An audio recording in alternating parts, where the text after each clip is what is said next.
So our speaker for this month is Josh Bolduc, and our topic for the month is attribute-based access control.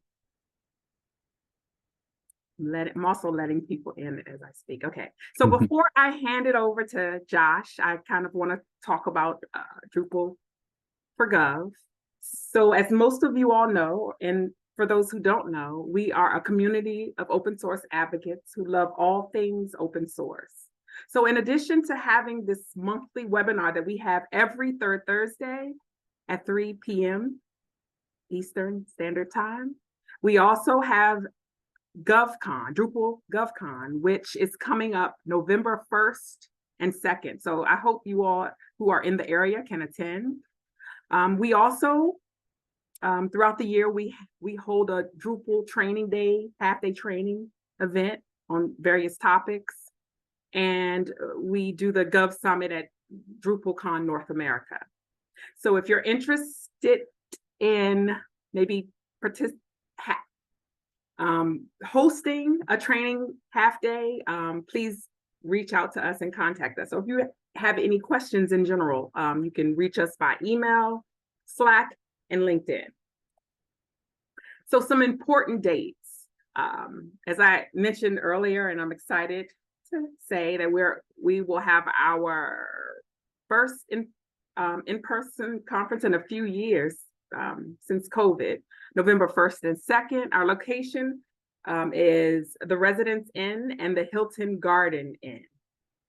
I don't believe any room blocks are available, but I hope, and also if you haven't signed up, I believe it's full. Like we are no longer accepting attendees, but I hope that you have signed up and gotten your ticket.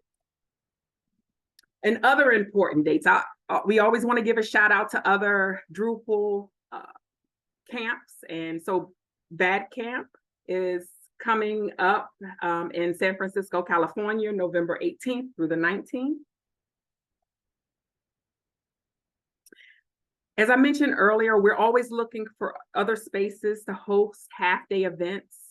So if you work for an organization that has the space and you'd like to host, then please reach out to us. We also, all of these webinars are recorded, and once they're done, we upload them to YouTube, and they're also, you can find them, they're available on Drupal for Gov on the webinars page. And now I'll introduce Josh. He is a senior web architect at Pegasystems with 12 years experience with Drupal and over 20 years experience with web development. He's also the maintainer for Access Policy module. So I'm so happy to have you here.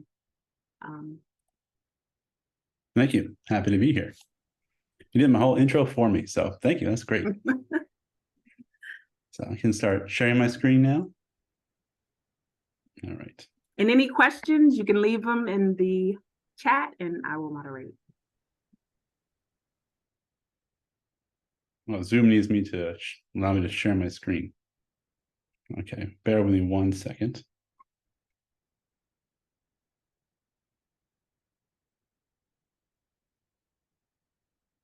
As you can see at Pega, we use a different app for our oh, it wants me to leave, so I'm gonna have to come back, I'm afraid.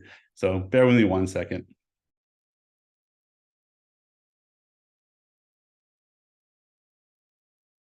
Sorry about that. Coming back soon. Things happen. Let me pause the recording. All right, got it. I'm a Zoom noob, so thank you for your help. All right. So thank you very much for coming to my presentation today. I'm actually very excited to be presenting on this. This is my first time I'm talking about attribute-based access control. And it's actually my first webinar too. Most of the time I do presentations, they're at conferences. So this is a lot of fun for me personally. So thank you. And yeah, this topic in particular means a lot to me because the last year and a half or so, I've been working on building the access policy module so that we can implement attribute-based access control in Drupal. So as you can imagine, this is pretty much my favorite topic. So the fact that I get a whole like 45, 50 minutes to talk about it, it just makes it a lot of fun for me. So the fact that you want to come see it makes me really grateful. So again, thank you very much. So I will just get started. Oh, there we go. So as you said, my name's Josh. I'm a senior web architect at Pegasystems. I've been with them for about 3 years, but as you mentioned, I've been doing Drupal for about 12 years. And it was my work at Pegasystems that really kind of fermented this access policy module. Because I don't know if you don't know Pega, but Pegasystems is it's a software company, and they offer solutions for customer engagement as well as operations. And we work with really large institutions such as governments and corporations. And so, as you can imagine, we have all sorts of different customers from all these different organizations. And that's my role at Pega. I'm the tech lead on Pega Academy, which is the main training website for Pegasystem Pega platform. And so, as you can imagine, because Pegasystems has to be able to accommodate all those different kinds of customers, Pega Academy as well also has to be able to accommodate all those customers. And so, just to kind of give some simple examples, we have internal authors, of course, of content, but we also have internal consumers who, like, for example, we might have contractors and employees who can't necessarily write content, but they can view the content. On the flip side, we also have external contributors. So maybe we have a customer, maybe they're on a higher tier, for example, and we grant them the ability to maybe write some of their own training material that's just tailor-made to their organization. And so we allow them some limited access to be able to write content themselves. And then, of course, we have external consumers of the content. And then we have various exceptions. So like we might have some classrooms where people can sign up for instructor-led training. And then we grant them access to content, but only when they're enrolled in that class. If they're not enrolled, they can't have access to it. So in a way, it's almost like time-based content that they have access to. And then also we have various other exceptions that we add in. So as you can see, like there's a lot of requirements that we had to fulfill. Next slide.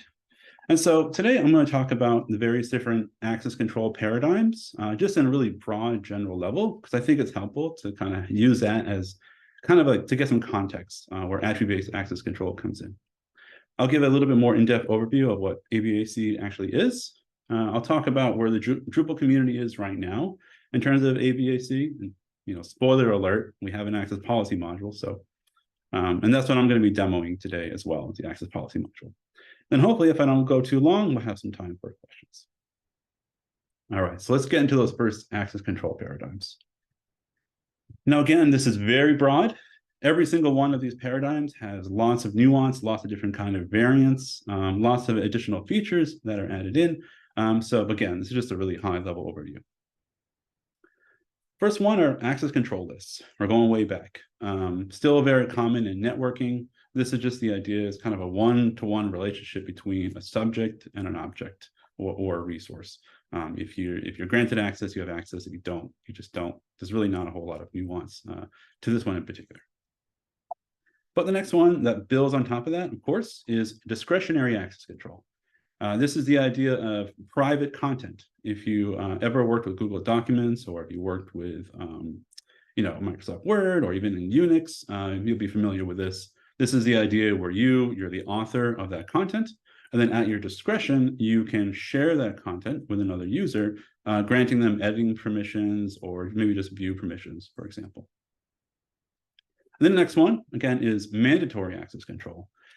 This is multi-level security, very common in government. We have classified documents where you have secret, top secret, and confidential. But you have other concepts too, such as like maybe a subscription tier.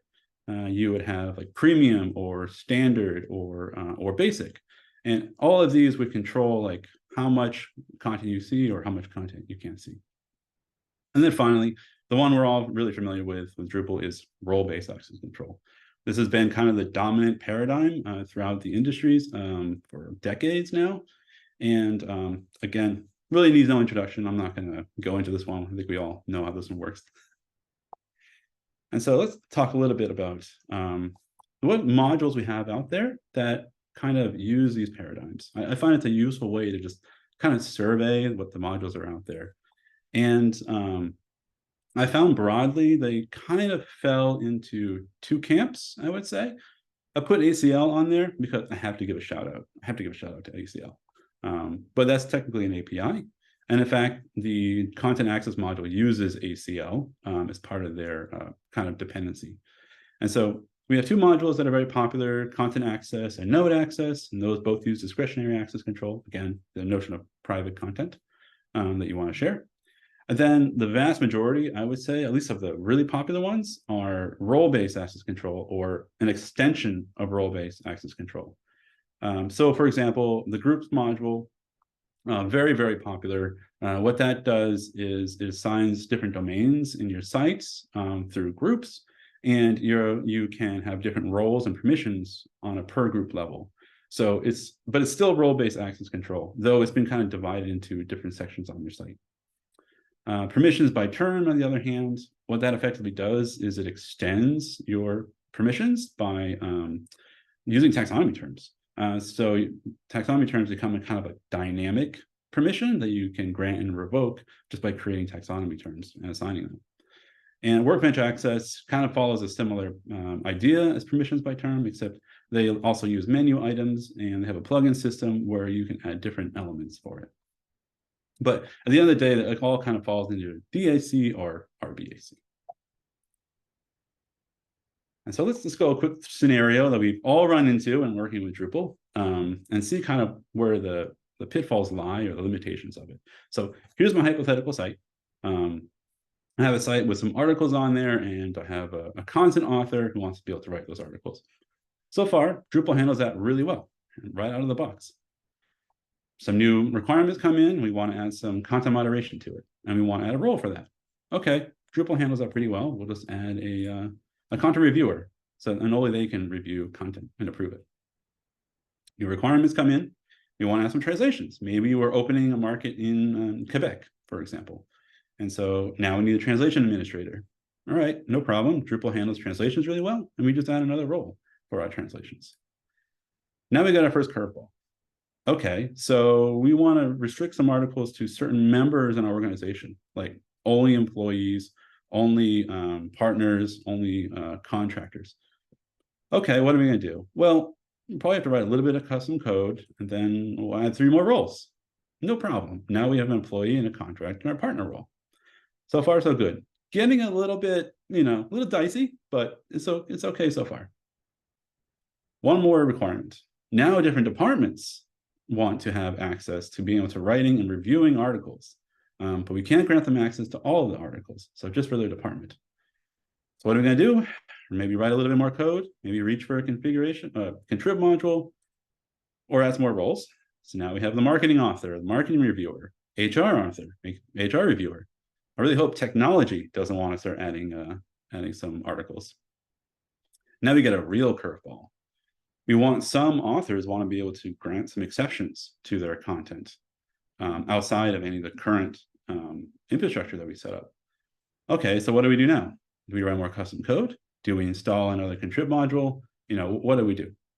And this is kind of where we often end up in Drupal when dealing with access. One, you end up with role explosion. Many of us have probably worked with websites with 30 or more roles, right? A lot of fun. And you go to the permissions page and it's really basically non-functional at that point, right? Or you have a lot of complicated code in there that just gets worse and worse as you add in more complicated use cases. Or you might have a bunch of modules in there that have a lot of conflicting functionality, and you have to write additional code to make sure, try to get them to play nice. So, there's a lot of kind of friction when trying to get access control to be working well on a website when you have all sorts of different kinds of requirements.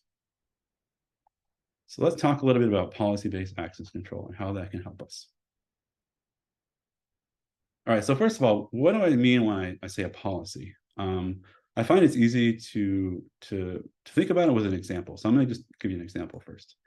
So one example of a policy is allow a user to have access to the content if the author ID of that content matches me. Basically, like, am I the original author of the content? Yeah, okay, I can have access to it. If you take the same policy and use expression as a permission, it looks like this. allow the user, if they have the permission, to edit their own content. And we can take it even further. If we express it in terms of a role, it might be allow the user if they have the content editor or the content author role. And so one of policy's kind of defining characteristics versus permission or role is that it's much more fine-grained. It really opens up those kind of different parts of the logic that you would use in order to get access to content. And that's what policy-based access control is all about. It's really exposing those kind of lower layers. Or if you want to think of it another way, like as a developer, if I'm going to be writing a permission, like custom permission, this is a logic that I would use in my code in order to implement that permission. That's another way of thinking about it. And so why am I talking about policy-based access control when this is about attribute-based access control? Well, technically, like if you Google or go to Wikipedia and you look up policy-based access control, they're going to bring you to attribute-based access control. Because really, for all intents and purposes, the way it's being implemented across organizations, there's really no difference between the two, just because it's so symbiotic between the two. So, but I'm going to get into semantics a little bit and talk about the definition according to the National Institute of Standards and Technology, because they do have a pretty rigid definition, like a difference between the two. As far as policy-based access control goes, they still consider permissions as roles as an important aspect of policy-based access. But they also incorporate the more fine-grained policies in there. And if you want to use attributes or not, that's really optional. You can choose to, or you can choose to not to when you're deploying policy-based access. Attribute-based access, on the other hand, at least according to NIST, is really kind of a strip down, where it just considers attributes as far as controlling access to content. And roles themselves just become another attribute, and they don't necessarily pay special consideration for permissions or anything like that. But stepping back a little bit from that, for our purposes, they're identical. It's just kind of the nomenclature of ABAC just tends to be used a little bit more. So I'm using that for clarity. All right, so let's talk about how attribute-based access control can help us in that earlier example where we had role explosion and a bunch of weird custom code and contrib modules. So with policy-based access control and attribute-based access control, modules are fine. Roles are fine. Nothing wrong with roles for handling access. So we still start with that. We just use Drupal core, no problem, for handling our articles and our moderation and our translations. So let's get to that first curveball again. So some articles can be viewed by certain members. Okay, we know we don't want to add a role now. So ABAC gives us one extra option. We can just add a member type field, and it can be any kind of field we want. It could be a taxonomy term field, or it could just be a list text field. Doesn't really matter. It's up to us which kind of field we want. And then we can just compare those two fields between the user and the node, and we can decide whether we grant access or not. Same thing for a department. What do we do here? Same idea. We just add a department field for marketing and HR. And then that last one, well, we have some authors want to be able to grant view exceptions to their content. But here we have a couple of options. We can either add a field to the content itself, call it an allowed users field, and then you just add the user to that field and they get access. Or we add a field to the user themselves and we say, we want to assign this content to this user, and that's how they can get access. And so with attribute-based access control, you're basically just opening up to use whatever field that you want in Drupal to control access. And it gives you a lot of flexibility about how you want to configure your access and a lot of power. So that's what's really great. It's just very flexible. It's very intuitive because you look at the fields and you understand your organization, you know exactly what those fields are for. And it makes a lot of sense. There's not a whole lot of guesswork involved. And second, because those fields can match your organization's structure. So it can grow as your organization grows as the needs change as well. So I'm going to talk a little bit about the core architecture of what an ABAC system looks like. Because just like you look at any kind of role-based access control system, you're always going to see familiar components, right? You're going to have roles, you're going to have permissions, and you're going to assign those roles to people. ABAC systems kind of follow a similar thing. So when you're looking at one, first you're going to see its subject, and an object, and possibly also an environment, like maybe the device you're on, or the time of day, or maybe even your location. Just kind of stuff that's around your environment, right? But you have your subject, which would be your user, and then you have the object, of course, which in Drupal would be entities in this case. So it would be a node or taxonomy term, a paragraph, media, blocks, any kind of, in particular, content entity would be your object. And of course, attributes, I already talked about that. These are just Drupal fields. You can add whatever attributes that you want. And then the next one, to get your attributes or fields talking to each other, you're going to have an access rule. Now, this essentially is kind of like a policy where you're asking questions. Does the user and the node are they in the same department? Is my user ID in the allowed users field of the node? And so these are the questions that, whether yes or no, you can get access to that content. And those are access rules. And then finally, last one is access policy. Now, this is essentially a container for your access rules. And so you can have as many access rules as you want in an access policy. And you can also set your validation operator in your access policy. So you could say, all my access rules need to pass, or just one of them can pass, and that's fine. And that's up to you to decide for your access policy. Now, as I mentioned, this is really the kind of fundamental building blocks of an ABAC system. If you look at some other implementations out there, they have other elements, such as access policy sets, where you can actually group policies together. Or you can also have like access policy obligations or access policy advice, which is things that happen before or after the validation of your access policy. But to kind of get a fundamental access policy architecture, these are the four elements. You have your subject and object and environment, your attributes, of course, your access rules, and your access policies.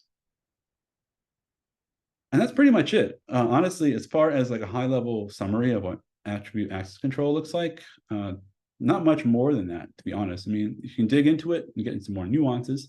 But if you want to learn more about it, there's standard documentation about it by the same organization that standardized role-based access control. It's not new, but it's not that old either. It's published in 2014, and it is considered kind of a next generation access control paradigm.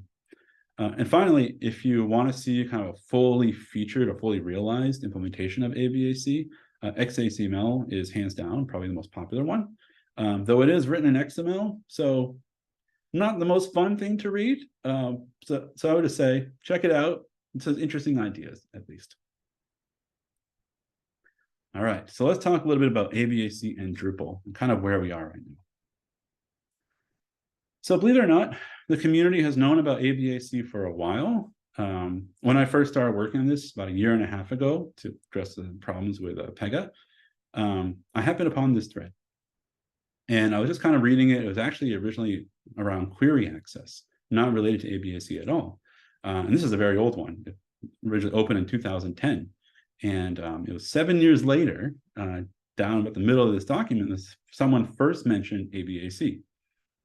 And you can actually see the whole thread like completely pivot from the original topic of query access to talking about attribute-based access. And there's a ton of excitement about it, a lot of really interesting discussion. Some of the like just the top developers were getting engaged. Some contrib modules were made, some prototypes, Kanban board project was even started up.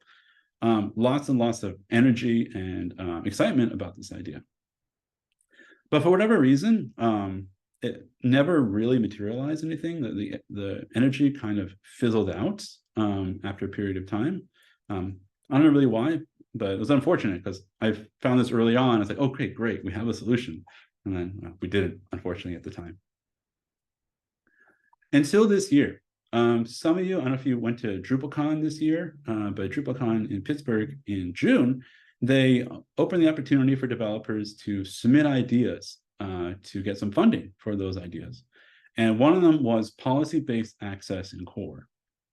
And in fact, one of the developers who was very active on the initiative, I think he maybe even was going to be the primary architect of it, submitted his idea for integrating his flexible permissions module into core, and that would then become the new policy-based access in Drupal, which is going to be coming out with Drupal 11.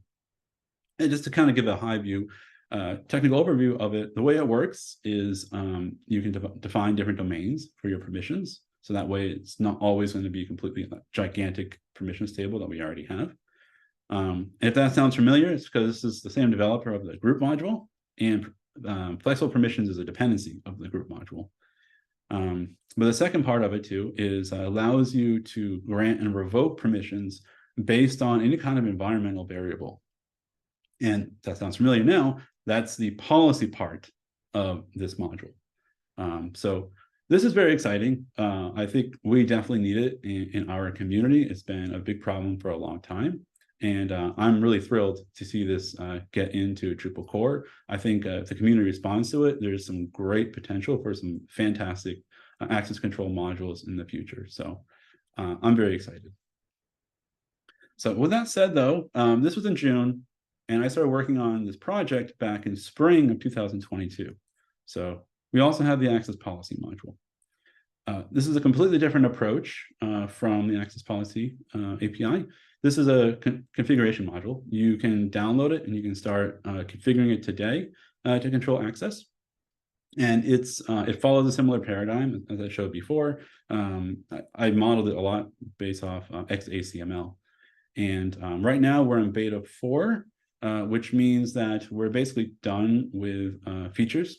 We're not adding any new features right now. We're focusing on bug fixes and performance improvements and little, user interface tweaks here and there.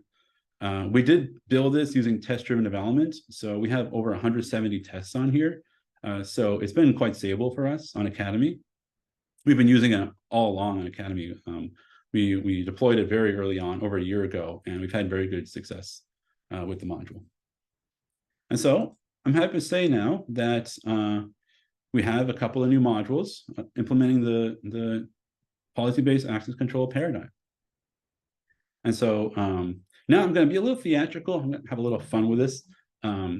Because Drupal has such a robust field infrastructure, and because attribute-based access control is so powerful, and also that Drupal just has a great configuration API, so you can build any kind of workflows that you want. I discovered that after getting to a certain point with the access policy module, I couldn't just implement policy-based access control on my website. I could actually implement all 5 paradigms on my website simultaneously. And that's what I'm going to be demonstrating for you today in the demo. I'm going to go through 3 of these paradigms. I don't want to be taking too long, clicking around too much, and you guys start to glaze over just watching me playing with a browser. So I'm going to do 3. I'm going to do the extended version of role-based access control by creating some gated content. I'm going to do mandatory access control by creating some recipes that have different subscription levels. Then I'm going to do discretionary access control where I can create some private content, and then I can assign access to other users. I'm not going to do ACL because, frankly, you can't have DAC without ACL. So I'm just going to skip that because I'll get that one for free. All right, so I'm going to close this and I'm going to switch to my browser. All right, here we are. So I have the Umami site set up, as you can see. And so the first one I'm going to do is I'm going to do gated content. Now, as I mentioned earlier, well, I'll show you. I didn't do much with this site so far. I added 1 role. I added a subscriber role. And I have 1 person here, John Smith, who is also a subscriber. And so I'm going to create some gated content, which is, you can see it on listing pages. But when you click it, if you're anonymous, you're not going to be able to see it. So I'm going to go here. First thing with attribute-based access control, right? It's all about fields. So you always start with a field. So in this case, I'm going to add a gated content field. I'm going to go to content types. And I'm going to go to article. And in fact, actually, let's find an article first so we can choose which one we know we want to be gated. So I'm going to choose herbs. So if I click that, I want to see a 403 message when I click this as an anonymous user. So let's start this now. So I'm going to go to my article. I'm going to add a field called Boolean. This is gated. There we go. Save that. and save that. And that's all the fields I need to add in this case. So now I'm going to configure my policy. So I go to people and go access policies, add an access policy, and call it gated. Now this supports content entity types, not just content. So it works on custom blocks, media, content, taxonomy terms. It also works on paragraphs. I just don't have paragraphs installed right now. So with that, you can even kind of do like basic block personalization, for example. If you only want a block to show up to a department, you can do that as well. Or if you have media that's restricted to a department as well, you can do that. So lots of kinds of flexibility. Access policy type, these are not bundles. What these are is they define how you want to control permission access. So with ABAC, you can use access rules and permissions, right? With policy type, it allows you to define which one. So in some cases, maybe you just want access rules, or maybe you just want permissions, or maybe you want both.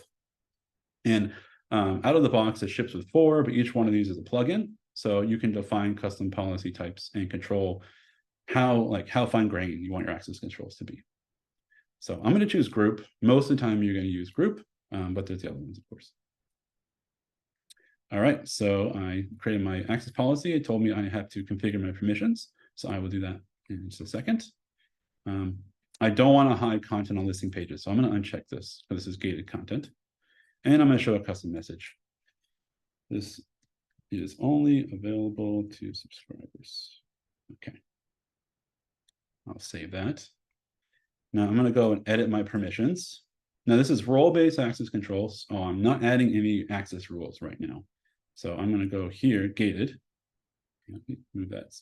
Okay, I'm going to go here and I'm going to click subscriber. So the subscribers can view any content. But as you see, there's lots of other different kinds of permissions available to me. So you can control assignment, whether they can create content, assign access policies. You can delete the content. If you have fields on a user, you can choose to expose or hide those fields. You can edit content, you can view the revisions, and you can also view unpublished content. So have all these different permissions for controlling operations. And so I'm going to save those permissions. And there we go. I've created some gated content. Now, so I've already set up how to control access. The next thing I need to do is I need to say, hey, when am I going to assign this policy? How can I do that? And then I go to my manage selection. I add a selection rule, and each one of these is a plugin, and this allows you to dynamically assign policies based on some kind of arbitrary field value. In this case, it's gated content. And so I'm going to add a selection rule, and I'm saying if the gated field has a value, or if it's checked, I want to assign this policy to it. So I would do that. So I click save, and then I save the policy. And there we go. So, and that's it. I've set up my policy. And let's go give it a try. I'm going to go back to content. And we're going to edit that article, right? So I'm going to edit my article. I'm going to scroll down, find that gated checkbox here. I click gated, and I'll save it. I'm going to go back to the article to show you that it's been set as gated. Okay, my access has changed to gated. Now, if I refresh this page, you can see that the, let's go to the articles because I restricted them.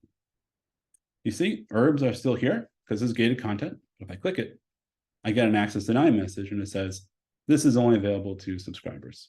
And so now we have gated content on the site, and only took a few clicks with access policy to set it up. And so that's my first example. I have a few of these open. I'm going to close one of those. Okay. All right, so that's the first example. And so the next one is mandatory access control. And this is the idea where I want to take a look at the recipes, right? And maybe this quiche, this should be a premium recipe. This should only be available to certain people who have the right subscription level. So let's add a subscription level in. Again, it always starts with fields. So I'm going to go back to structure. Now I'm going to go to my content types, find recipe. And I'm going to add a new field. And in this case, I'm going to call it list integer. I'm going to call it subscription. There we are. And I'm going to add in, let's see, basic, standard, and premium. And yeah, everything else here is good. All right. Okay, so I added my subscription field to my content. And then next, I need to compare the content with a user. So I need to also add a subscription field to the user. So I'm going to go to my account settings, and I'm going to add a new field to the user. So add the field. Same idea, list integer, and we'll call it subscription again. Now, of course, in a production environment, you wouldn't do it like this. You might have a callback in the background in order to populate these values. But yeah, so the concept still applies. So 1, what was it? Basic. 2 is standard. And 3 is premium. All right, so now we set up subscription levels for our user. And there we go. So I've set up my fields. Now I'm going to set up my policy to talk to those fields. So I'm going to go back to access policies, add an access policy. I'm going to call it gated. Use content again, use group again. That's fine. I'll save it. Oops, not gated. I want subscription. Subscription. So the validation works, in case you're wondering. There we go. All right, subscription and group. There we go. All right. So I have my subscription access policy, and now I want to restrict the content based on those 2 list fields. So I'm going to, I do want to hide it from listing pages, so that's good. I'll leave the 403 page as it is, and let's add our access rule. Now, again, this is all about fields. So what this does is this examines the fields that you have on your system, and it'll generate access rules for you. These are all plugins, so you can create your own plugins as well. But it has a bunch of kind of presets in here based on common use cases. And so as you can see, you can restrict content by user's email, the last time they access the content. You can even restrict content by time of day or day of the week. So all sorts of different options here available to you for restricting access. So in this case, though, we want to compare subscription. So let's see what options we have. Oops. There we go.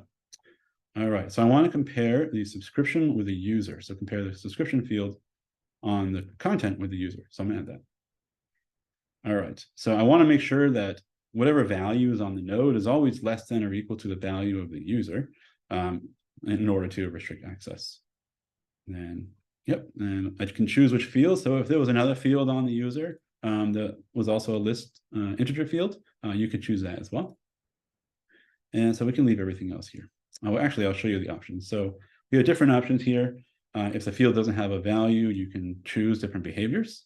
You can either choose to ignore, allow, deny, or ignore it.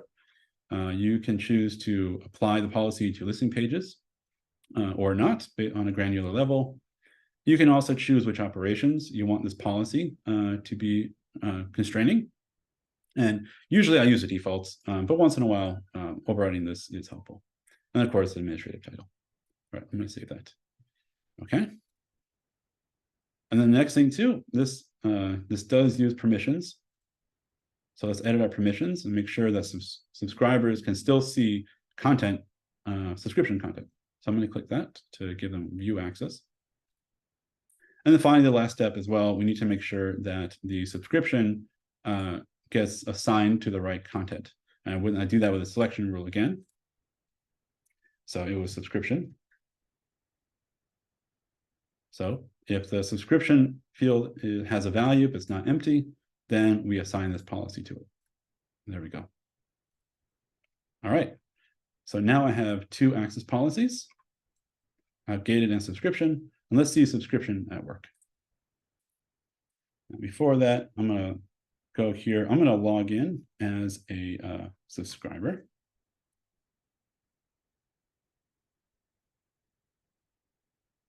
Go. We go to our recipes. And we wanted to lock down this quiche recipe, right? Because right now I can see it, but I don't want to allow John Smith to see it. So we're going to add a subscription level to it, and we'll see what happens. All right. So we're going to go to, where was that one? We're looking at the quiche, right?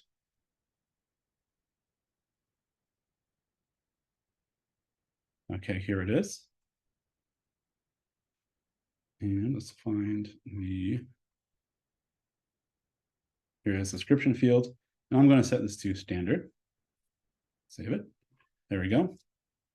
Now I go here. He doesn't have access to the content because John Smith isn't a subscriber, or he doesn't have a subscription account. So let's change that. Let's give John Smith some access.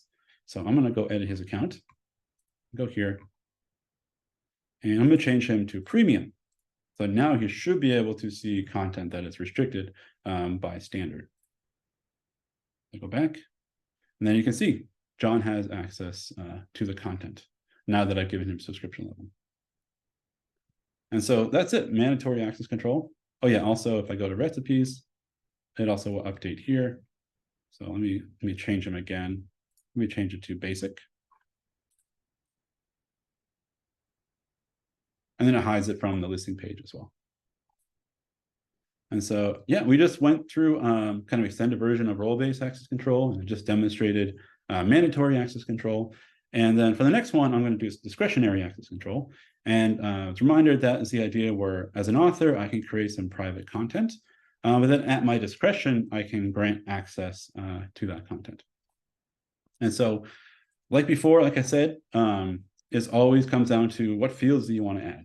So in this case, I know I'm going to want to grant access to some people. So I need to add a user entity reference field. And I'm going to do this on recipes. So I'm going to add the field, user entity reference, call allowed users. Save and continue to unlimited. There we are. We don't want to allow anonymous users. I'll click save. Okay. All right, so there's my allow users field. And now let's go start setting up our policy. So I go here, I'm going to add a new access policy. Oh, me only. So content is only available to me. Now I'm going to choose private as my policy type. And you'll see some of the differences between this one and the group policy type. So I'll click save. As you can see, it automatically added authored by current user access rule. And I can't remove it, though I can change some configurations if I want to. And you'll also notice that it has a lot fewer permissions available for this policy type. So this is primarily an access rules policy type, as opposed to one where a group, which is more a combination of access rules and permissions. And so that's kind of a good example of the difference between the policy types. So, okay, so I added created my private policy. Now I'm going to add a new access rule. And I want the allow users field. So allowed users field has reference to current user. So I'm going to choose that one. I'm going to add the rule. And for empty behavior, I'm going to say I'm going to ignore this rule if there's no value available. Because if I allow it, then anyone can still see the content. So I'm going to ignore this rule. And if I ignore it, it's going to just look back at the authored by current user access rule. And then it won't grant access because only the original author has access. So there we go. I've set that up. Now, again, remember I mentioned that it really based on, in order to add it, you have to add a selection rule. Well, in this case, whenever you're creating new content, this field is always going to become true, right? So it's automatically going to assign it to you as the default. So whenever I create a new recipe, it's going to be restricted to me. But you can change that because you can change the priority of your access policies. So right now, it's me only. I'm going to move this up, make sure it actually is the default. But this gives you the flexibility to decide, okay, which policies are important to you when you create your new content. So if any of the selection rules return true, first, it's going to prioritize that one, and it's going to assign it. So you have a lot of flexibility that way. So I'm going to go ahead and save this. And so now, when I create a new recipe, I'm going to add some content, create a recipe. Brownies, I think. Yeah, preparation is 15 minutes. I'm buying brownies from a box, so it doesn't take me too long. And we'll do 8 servings. And I'll add this picture. This one looks good. And I'll add some text.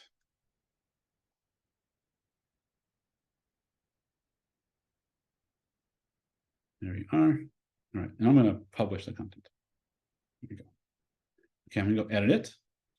As you can see, access has been set to me only, so it's only available to me as the original author.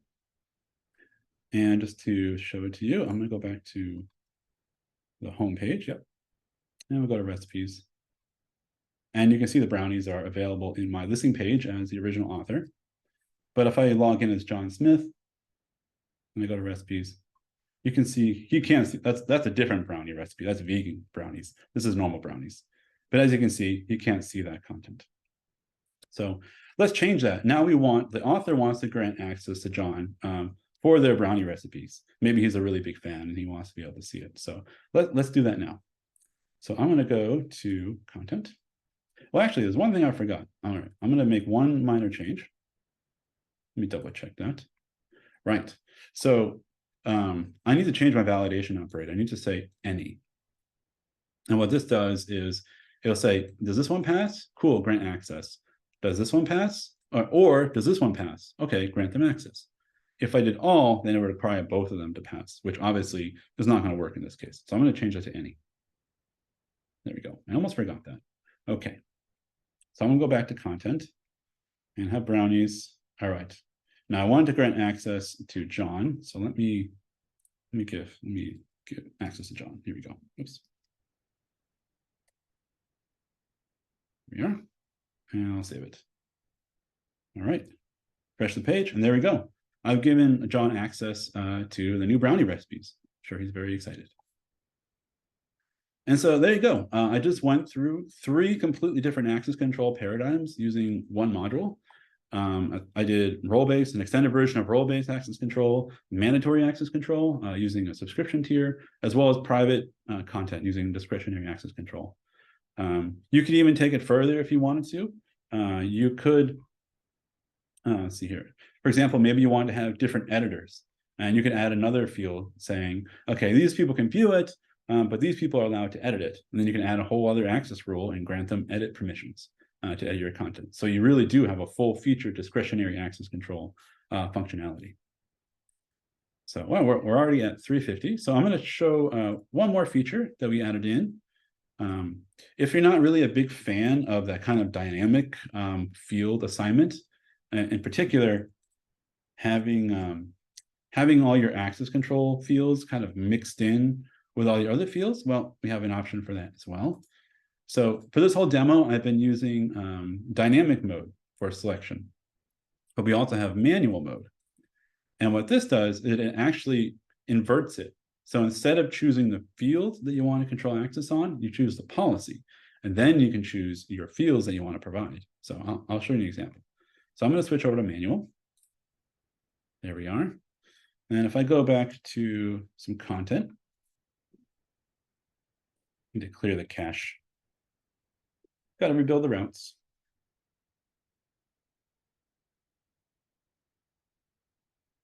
Oh. Am I in the right project? I'm not in the right project. There we go. Teaches me to have too many terminals open. There we go. There. All right. So we have our access field right here. Then I can choose which policy I want. I can take it one step further, though. Maybe I want to have all the fields consolidated right here. And then I want to hide this behind a permission, so only certain people can change access. You can do that as well with access policy. So I'm going to go back to me only. I'm going to go to my field settings, access tab settings. This magically appeared when I changed my mode. I'm going to show the widget, choose autocomplete, hide the original field widget, and I'll save it. And let's do the same thing for subscription. So I'm going to go here, go to my access tab settings, show the widget, hide the original widget, and leave that option there, and save. Now, when I go back to my content, all the fields have been consolidated onto one tab. And I can also, as you can see, when I go here, all of those access control fields are now hidden away on this field. And this is hidden behind a single permission, which you can set from the permissions. And so we're at 351 now. So I'm amazed I got through everything. So with that kind of concludes my my demo, my presentation. And so I'm happy to answer any questions that you might have. Thank you very much. Should I stop sharing?